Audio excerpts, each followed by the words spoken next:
présente Edwige Chevrillon, la grande interview. Bonsoir à tous, bienvenue dans cette grande interview avec deux grandes interviews puisque je reçois Nicolas Bouzou, économiste, directeur du cabinet ACRS. Bonsoir Nicolas. Bonsoir. Merci d'être avec nous. Et Elie Cohen, économiste, directeur des recherches au CNRS. Bonsoir Elie. Bonsoir. J'ai envie de dire un qui est plutôt un industriel, on va parler d'énergie, on va parler de ce bras de fer avec notamment la CGT, l'impact que ça peut avoir sur la croissance française, et Nicolas Bouzou, plutôt aussi le côté un peu social sur les retraites. Justement, un petit point, on va pas refaire tout le film, mais juste cette réforme des retraites, elle vous paraît juste et équilibrée pour reprendre les éléments de langage des différents ministres ? Oui. Non, mais enfin, écoutez, non, mais c'est une réforme. Bon, il faut. Alors, je vais pas tout redonner les chiffres du coronavirus parce que tout le monde les connaît. Et on n'en peut plus. Votre sentiment, c'est une réforme paramétrique comme on en fait une tous les 6 ou 7 ans. Elles sont nécessaires tous les 6 ou 7 ans. Je peux d'ores et déjà vous annoncer qu'il y en aura une à l'horizon de 10 ans où ce sera à peu près la même, qui aura le même type de blocage. Oui, il faut la faire. Tout ça me paraît absolument pas dramatique. Et pour vous, Elie Cohen ? Oui, parce que je trouve que le gouvernement a pris soin d'emblée de mettre en place toute une série de dispositifs sociaux qu'on attendait plutôt au cours de la négociation, et sur la pénibilité, sur les carrières longues, sur les handicapés, sur le minimum contributif, et tout a été mis sur la table d'emblée, ce qui fait que le choc du recul de l'âge de départ à la retraite est beaucoup moins violent que ce qu'on aurait pu anticiper. Et donc, au total, je trouve que c'est une réforme équilibrée. Réforme équilibrée, en tous les cas, évidemment, c'est pas du tout ce que ressentent les syndicats. C'est déjà un peu le bras de fer. On a entendu les propos quand même très durs hier de la CGT qui demande un conflit dur. Je pense qu'on va rentrer dans un conflit dur qui va durer parce qu'on imagine bien que le gouvernement ne va pas céder en quelques jours. Et puis de l'autre côté, l'appel à la responsabilité d'Elisabeth Borne. Est-ce que ce bras de fer, il est inévitable ? Est-ce qu'il va durer ? Est-ce que la France va être paralysée ? Oui, il est inévitable. Les Français ont une relation très particulière avec la retraite. Ils investissent énormément dans la retraite. Pourquoi ? D'abord parce que toutes les insatisfactions dans le travail sont reportées sur le moment de la libération, qui est le moment de la retraite. Ensuite, parce que la France est le pays, comme vous le savez, qui travaille le moins en heures sur une vie entière. Et ça, c'est dû essentiellement à la retraite. Et c'est une retraite qui fait qu'en moyenne, les Français vivent à la retraite 20 ans à peu près. Donc c'est vraiment un moment de leur vie qui conditionne... Une tranche de vie. C'est une tranche de vie très importante. Et je dirais c'est une tranche de bonne vie après ce qui est vécu comme une contrainte, c'est-à-dire un travail qui est parfois physiquement harassant, nerveusement harassant. Et donc quoi que vous fassiez, quoi que vous disiez, c'est pas une question d'arbitrage entre faut-il mettre plus de moyens sur la retraite, plus sur l'éducation, plus... Non, la retraite, c'est absolument sacré. Qu'est-ce que c'est que 3% de déficit ? C'est l'argument qu'on entend tout le temps. Franchement, quand on accumule les milliards et les milliards de déficit, qu'est-ce que c'est ? Tout ceci ne s'explique que par cet attachement très particulier des Français à la retraite. Et donc oui, il y aura un affrontement important. Nicolas Bouzou, vous partagez ce sentiment aussi ? Est-ce que la France va être paralysée ? Oui, tous les premiers ministres, vous le savez, vous expliquent que la réforme qui engage le plus de capital politique, c'est la réforme des retraites. Donc ça, c'est quelque chose qui est systématique. Énormément de choses ont été dites ces derniers jours et c'est un peu redondant. Je voudrais peut-être ajouter deux choses. De me projeter bien sûr, un peu. Je voudrais, si vous le permettez, ajouter rapidement deux choses au débat, deux points que j'ai pas beaucoup entendus. La première chose, c'est qu'il ne faut pas oublier qu'en 1981, l'âge légal de départ en retraite a été réduit à 60 ans. Ce que je veux dire par là, c'est que si on regarde les choses avec beaucoup de recul, en réalité, on peut considérer que cette réforme, ça n'est pas tant un durcissement qu'un retour ou la correction d'une anomalie qui a donc été décidée par François Mitterrand en 1981. Parce qu'il est vrai que si on n'avait pas abaissé l'âge légal de départ en retraite à 60 ans en 1981, on aurait eu moins de réformes à faire et on aurait un âge légal, alors il n'y a pas que l'âge légal dans les paramètres, mais on aurait un âge légal qui serait en ligne avec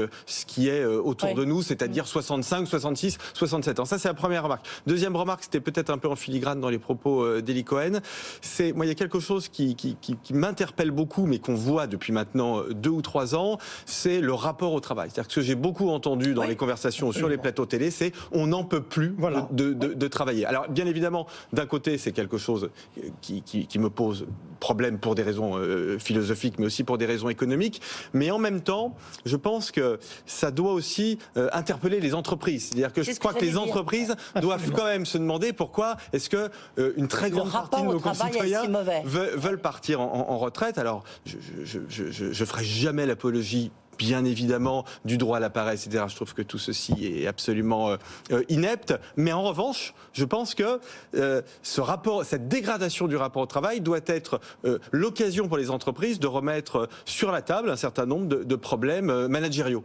Alors, c'est un problème, si vous voulez, d'autant plus important que la philosophie essentielle de la réforme Macron, c'est justement de faire travailler les Français plus. Voilà. Parce d'augmenter le taux d'activité. Voilà, pour faire remonter les taux d'activité et apporter une dynamique supplémentaire de croissance. Comme vous le savez, les gains de productivité sont plutôt faiblards. Par contre, nous avons une anomalie forte, c'est que les taux d'activité à l'entrée de la carrière et à la sortie de la carrière sont faibles. Donc il faut faire remonter ces taux d'activité et en particulier dans la tranche 59-64 ans, il n'y a qu'un tiers à peu près des gens qui travaillent. Il faut faire monter ce taux d'activité. Et en même temps, le message que nous envoient les Français, c'est on n'en peut plus. On est cassé. Voilà.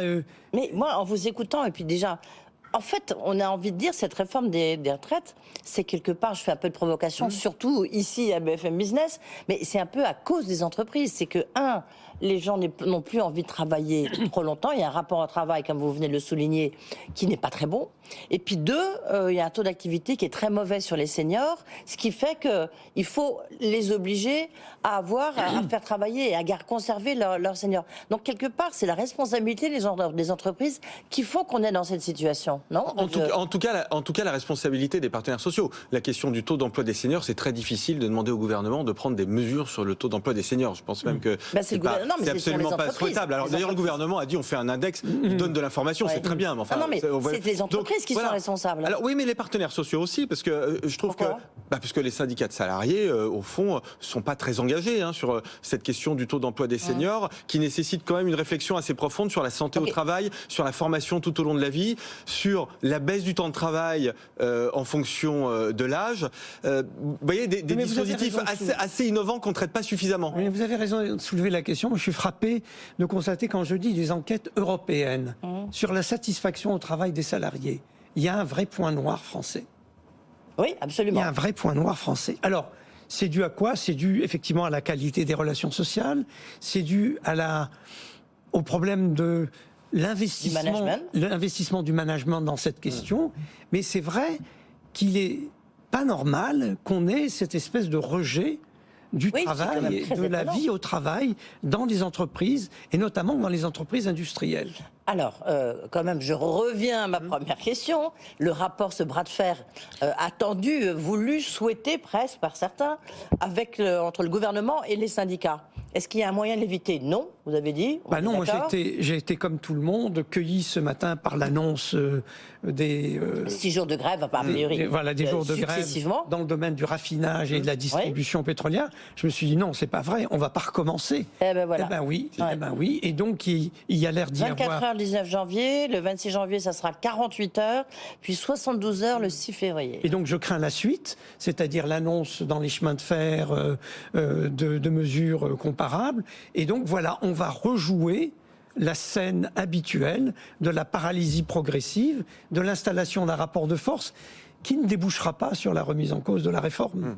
Ça, on peut le dire déjà. Il y a un sondage du reste qui vient d'être publié par nos confrères d'Odexa et pour le Figaro, qui dit que 65% des Français soutiennent le mouvement du 19 janvier, mais déjà un peu les griefs sont en train de s'éteindre, et ils savent bien que de toute manière, il n'y aura pas de retraite. Ils sont résignés, les Français, en fait.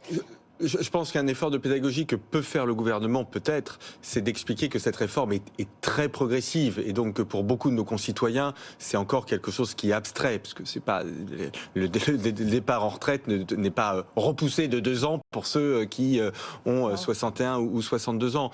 Donc c'est pas ça. Après, si on fait un peu d'analyse politique, je crois que ce qu'il faut aussi avoir en tête, c'est que le président de la République a renoncé à une réforme des retraites. Il a déjà renoncé. à une réforme des retraites. Et donc, enfin, on l'imagine. 64, 65 ans, est-ce que ça change? Non, il a renoncé lors de son premier mandat à la réforme systémique. Oui, enfin, bon, c'était une réforme des retraites. Et donc, et au fond, il n'y a pas eu de réforme. Il n'y a pas eu de grande réforme durant le premier quinquennat et la première année du deuxième quinquennat. Et donc, on l'imagine mal renoncer à cette deuxième tentative de réforme, d'autant plus qu'il ne sera plus candidat. Non, mais pas seulement, parce que la nouveauté de cette réforme-là, c'est qu'elle s'inscrit, je dirais, dans le cadre traditionnel. Le cadre traditionnel, c'est les perspectives démographiques font qu'il va y avoir de plus en plus de moins en moins plutôt de plus en plus de retraités pour de moins en moins de cotisants, premièrement. Deuxièmement, il va y avoir une situation dans laquelle, même en tenant compte des dispositifs des carrières longues, etc., il va falloir en rajouter une couche. Et donc, il va y avoir un trou financier, même sous des hypothèses favorables de croissance, de gains de productivité et de chômage.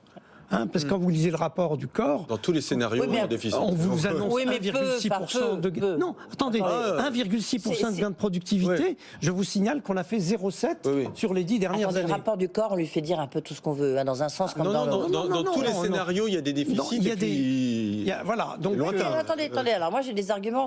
Alors allez-y, si vous avez des arguments. Le rapport du corps, vous êtes d'accord, on parle de 10 milliards, plus 10 milliards, enfin c'est entre 10 et 13 milliards. Oui. Et puis en même temps, vous voyez, c'est ce que... vous avez 80 milliards de dividendes qui ont été versés en 2022. Vous avez 140. Ouais, voilà. Non, mais vous voyez, ça fait beaucoup de milliards. Je veux dire, c'est. Non, mais quel rapport? Il y en a certains qui disent, attendez, il y a 140 milliards d'aides. Non, si vous vous lancez sur ce terrain-là, vous avez des études périodiques qui vous montrent que la France est le pays qui taxe le plus les entreprises, que même quand on tient compte des aides, même quand vous avez les prélèvements bruts moins les aides, vous avez quand même la France qui est le pays qui taxe le plus les entreprises. Vous avez toutes les études qui sortent régulièrement sur la compétitivité, sans même regarder les résultats. Vous avez constaté la décroissance continue de notre industrie, le déclin industriel prolongé. Je veux dire, qu'est-ce que vous avez besoin de preuves supplémentaires pour dire que ça suffit, qu'il n'y aura pas de prélèvement nouveau sur les entreprises ? Non, mais vous voyez, c'est un des arguments qui est avancé. Premier argument. Deuxième argument, on a des besoins qui sont rappelés tous les jours en matière d'éducation, en matière de santé, en matière de transition énergétique. Est-ce que vous croyez que la priorité essentielle, c'est de mettre plus sur les retraites et de continuer à laisser s'étioler le système de santé, le système éducatif, etc. À un moment, un gouvernement doit prendre ses responsabilités. Et ça s'appelle un arbitrage dans les politiques publiques. L'arbitrage que fait le gouvernement, c'est de stabiliser la part dans le PIB de la politique de retraite, et les éventuelles marges de manœuvre supplémentaires qui pourraient être dégagées seront réservées soit au désendettement, soit à l'éducation, soit à la santé. Nicolas Bouzou, vous partagez ce sentiment, mais non, parce mais qu'en même temps, vous avez fait l'analyse politique. Vous avez commencé à faire l'analyse politique. On peut aussi faire l'analyse politique en disant Emmanuel Macron, il avait besoin de faire une réforme parce que, comme vous l'avez souligné tous les deux, il n'en a pas fait lors de son premier quinquennat. Donc là, il y en a besoin pour l'Europe, il y en a besoin. Oui, non mais il en a besoin. Pas forcément pour le système de retraite. Si, il en a besoin politiquement. Oui, ça c'est. On est bien d'accord. Il en a besoin économiquement parce qu'en effet, les gains de productivité étant ce qu'ils sont, si on veut avoir un peu de croissance ces prochaines années, il faut qu'on augmente la quantité de travail dans l'économie, et l'augmentation du taux d'emploi des seniors, c'est un levier qui est un peu comme l'augmentation du taux d'emploi féminin dans les 30 Glorieuses. Un taux d'emploi féminin entre, de mémoire, 1960 et aujourd'hui, il a dû passer de 50% à peine à 70%, et ça a été une contribution très importante à la prospérité d'après-guerre. Donc c'est un petit peu le même type de raisonnement qu'il faut faire aujourd'hui avec ceux qu'on appelle les seniors, mais qui d'ailleurs sont pas vieux en fait. Enfin, je veux dire 60 ans, bon, faut pas. On peut travailler. Donc on en a besoin du point de vue économique et on en a besoin du point de vue financier, parce que les appels sur la dépense publique n'ont jamais été aussi importants qu'aujourd'hui. Il faut plus de magistrats mieux payés, il faut plus de policiers mieux payés, il faut plus d'enseignants mieux payés, il faut augmenter les dépenses de défense, il faut doter la branche autonomie qui n'est pas dotée, il faut redonner de l'argent à la santé. Donc je pense quand même qu'il est, en étant de bonne volonté, on peut comprendre que sur les retraites, au moins, on peut transformer nos déficits en solde nul ou en léger excédent. Comment faire parce que là c'est la bataille de l'opinion qui est lancée. Là on voit bien, il y a le bras de fer avec les syndicats, l'appel à responsabilité d'Elisabeth Borne, et puis en même temps vous avez la bataille de l'opinion. Ça y est, c'est parti. Mais la bataille de l'opinion qui montre qu'ils sont peut-être un peu en train de la gagner, du reste. La bataille de l'opinion, à mon avis, c'est d'expliquer ce qu'est véritablement l'économie de cette réforme, c'est-à-dire effectivement un allongement de la durée d'activité d'à peu près 1 an, mais avec toute une série de compensations sociales qui sont particulièrement significatives. Ouais. Je veux dire, mettre le minimum contributif à 1 200 €. Ouais, enfin, même ça, les chiffres sont un peu flous. C'est pas exactement 1 200 €. Hein. Enfin, bon. 1 200 €. Si, pour Le les gouvernement salariés. s'est engagé sur un minimum contributif qui devrait représenter 85% du SMIC. Pardon. Bon, alors après, est-ce que ça s'appliquera uniquement aux nouveaux ou aux anciens? Normalement, le gouvernement a dit que ça s'appliquera et aux nouveaux et aux anciens. Est-ce que ça s'appliquera à tous les anciens ou uniquement aux anciens qui avaient un niveau de revenu au niveau du SMIC? Bon, on peut rentrer dans les détails, mais enfin, ça représente une avancée significative. Il y a une avancée significative également sur les handicapés, pour lesquels il va y avoir une nette Puis les femmes. amélioration des retraites. Les femmes. Il y a également tout ce qui est sur les carrières longues. Donc, non, J'aimerais je qu'on crois que le gouvernement va devoir vendre cette réforme. Oui, c'est ça. Mais il faut qu'il remporte cette bataille de l'opinion parce que si jamais on va vers de nouveau une paralysie, un blocage, ça aura forcément là aussi un impact sur la croissance française. On a bien vu le blocage des raffineries, ça a été pas mortel, mais enfin ça a été quand même très très violent pour l'économie française. Ouais. Parce que si on je sais pas, mais justement, je cherche à savoir si on va rentrer de nouveau dans une spirale. Vous me direz, vous pouvez pas le savoir, mais Non, mais c'est surtout pas agréable, en fait. C'est surtout ça. C'est-à-dire qu'en fait, quand on regarde les chiffres sur la croissance, rétrospectivement, on n'a jamais des chiffres qui sont très importants avec ce type de mouvement. Et puis, on voit qu'il y a des effets de rattrapage, qu'il y a de l'activité, il y a un peu d'activité qui peut être différée, etc. Pas à 100%, mais et puis surtout, il faut mettre ça en rapport, en balance avec le coût de ne pas faire cette réforme, si vous voulez. Donc, si vous m'interrogez froidement et rationnellement, je me dis, c'est une espèce d'investissement, si vous voulez. La France est bloquée. Elle le sera. Oui. Elle le sera, et ce sera très, très, très pénible. Voilà. Je ne sais pas mieux vous dire que ça, et pour le gouvernement, il faut tenir. L'annonce de ces mouvements, quelles étaient les prévisions? Les prévisions de croissance pour la zone euro, c'était 0+. Ouais. La France un peu plus. La France un petit peu plus, mais dans une zone euro qui est à 0+. Bon, qu'est-ce qu'on constate? On constate que chaque fois par rapport aux prévisions, la France fait un tout petit peu mieux. Ah oui, mais ça nous coûte des milliards quand même. Oui, mais c'est pas un miracle. Hein. Non, mais attendez, la France fait un petit peu mieux. Et même en matière d'emploi, le système témoigne d'une résilience qui est assez étonnante. Donc, je suis d'accord avec ce que vient de dire Nicolas. C'est pas ce que vont faire les gens du pétrole qui risquent de remettre en cause fondamentalement cette image macro. Juste encore un point, bien que je voulais continuer sur l'industrie, mais en fait, le bras de fer, il est notamment avec la CFDT. Oui. Là, c'est un bras de fer Macron-Berger, enfin Laurent Berger. Non, vous êtes d'accord avec moi? Oui. Il va avoir un perdant. Oui. Mais ça peut risquer d'être violent comme conséquence. Parce que même si c'est Emmanuel Macron qui l'emporte, il sera peut-être très content, c'est le président de la République. Mais si Laurent Berger, la CFDT très affaiblie, ça, on va le payer. Oui, c'est l'un des éléments qui m'amène à penser, même si c'est très difficile de faire de la prévision dans le domaine social, mais qu'en effet, le mouvement sera dur et qu'il peut durer. Parce qu'avoir tous les syndicats contre soi... Bon, alors on a un précédent, quand Nicolas Sarkozy a fait passer l'âge légal de 60 à 62 ans... Il n'y avait pas eu des mots aussi durs de la part de la CFDT. Non, mais il n'avait aucun syndicat avec lui, pas même la CFDT. Donc oui, on a quand même un peu le sentiment de faire face un peu toujours au même scénario. Moi, je ne suis pas tout à fait d'accord avec vous, parce que Laurent Berger a pris le risque, dès le départ, de s'opposer à cette réforme en disant clairement, ça sera sans nous. Je n'accepterai aucune mesure qui recule l'âge de départ à la retraite. Il l'a dit très clairement. Petit 1. Petit 2, la CFDT est devenue le premier syndicat en France. Et donc, un premier syndicat qui s'oppose dès le départ et qui, dans le combat, montre sa détermination, ça montre que la CFDT devient le premier syndicat qui sait se battre pour la défense des travailleurs. Non, mais ça fait rien. C'est-à-dire, le combat syndical, il n'est jamais toujours gagnant. Le combat syndical, c'est la capacité de mobiliser, c'est la capacité de proposer des mesures alternatives, c'est la capacité de mettre en échec telle ou telle disposition, c'est la capacité d'arracher à la dernière minute telle ou telle concession. C'est pas gagner à tous les coups en contraignant le gouvernement à retirer purement et simplement un plan de réforme. Donc non, il peut parfaitement bien s'en tirer. Une bonne nouvelle, il nous reste 4 minutes, ça passe vite en fait, on aurait pu passer l'heure sur ce sujet. Le parc nucléaire français qui retrouve sa puissance, on a appris ça tout à l'heure, c'est 45 gigawatts de capacité de production. Oui, Cocorico, c'est le bon enfin. indicateur. Non, Bon pas Cocorico, non, Alors, parce qu'on n'aurait jamais dû se retrouver dans cette situation. Mais enfin, c'est bien, parce qu'on consomme assez peu d'électricité cette année, notamment pour de mauvaises raisons, Oui, en on est raison même de la douceur du climat. Enfin bon, mais c'est bien. Après, pour moi, ce sujet de la production d'électricité décarbonée, c'est l'un des sujets majeurs de ces prochaines années. C'est-à-dire que c'est à la fois la question alors, à très court terme, évidemment, remettre en marche notre parc nucléaire, utiliser des nouveaux leviers, mais qu'on peut mobiliser rapidement, comme le biogaz, par exemple. Hein, ça peut se faire en 2-3 ans, une centrale de biogaz.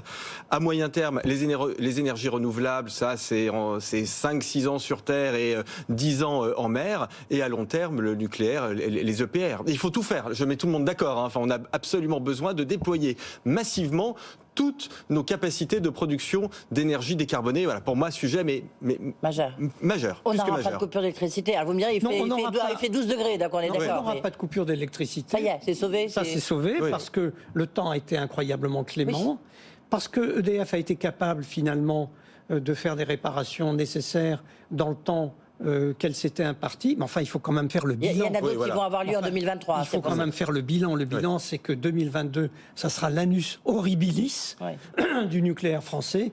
On aura tourné à peu près 60% de notre capacité, alors qu'il y a encore quelques années, on visait un objectif de 95%.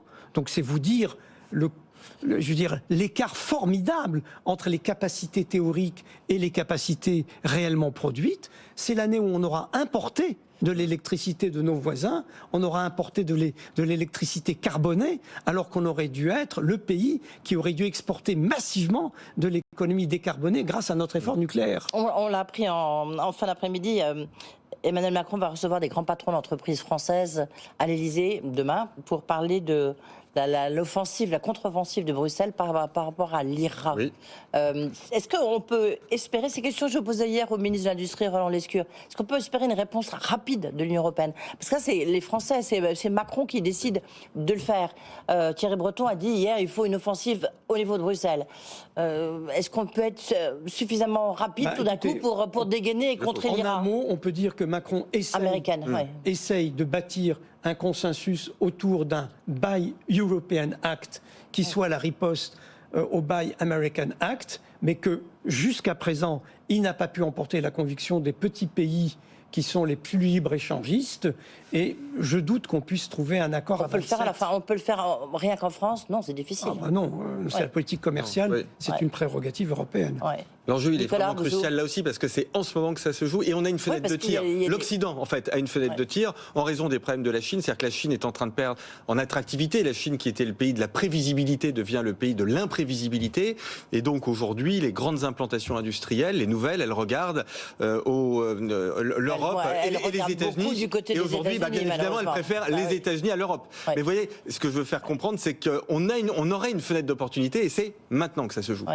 Et c'est un des grands enjeux. On en parlera beaucoup à Davos, au World Economic Forum, où je serai la semaine prochaine, où il y aura tous les grands énergéticiens qui seront sur notre plateau.